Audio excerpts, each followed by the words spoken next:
എന്നുള്ളതാണ് ആ സ്ത്രീ പറയുന്നത്. പക്ഷേ ഈ സ്ത്രീ എന്തുകൊണ്ട് ഇത് എന്നോട് പറഞ്ഞു എന്ന് വെച്ച് കഴിഞ്ഞാൽ, ആ സ്ത്രീ പറയുന്നത് ഈ പറയുന്ന ഭർത്താവിന് വർഷങ്ങൾക്ക് മുമ്പ് തന്നെ HIV പോസിറ്റീവാണ് എന്ന് തെളിഞ്ഞാണ്. അതായത് എയ്ഡ്സ് ഉള്ള മനുഷ്യനാണ്.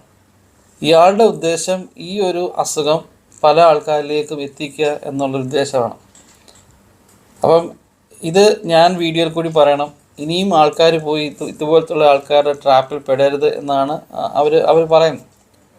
എനിക്ക് ശരിക്കും വളരെയധികം കൺഫ്യൂഷനായി. ഇങ്ങനൊരു വീഡിയോ ചെയ്യണോ? ഇവർ പറയുന്ന കാര്യങ്ങൾ സത്യമാണോ?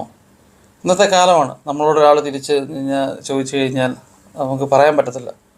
കഴിഞ്ഞ ഒരു ദിവസം ഞാൻ പറഞ്ഞില്ലേ, ഒരു റിട്ടയേർഡ് ടീച്ചറെ വിളിച്ചിട്ട് മക്കൾ നോക്കുന്നില്ല എന്നുള്ള കാരണം പറഞ്ഞ് എന്നെ വിളിച്ച് ഞാനൊരു വീഡിയോ ചെയ്തു.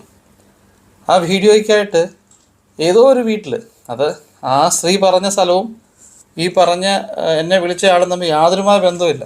പക്ഷേ അയാൾ എന്നെ വിളിച്ചിട്ട് ഭയങ്കരമായിട്ട് ദേഷ്യപ്പെടുകയാണ്.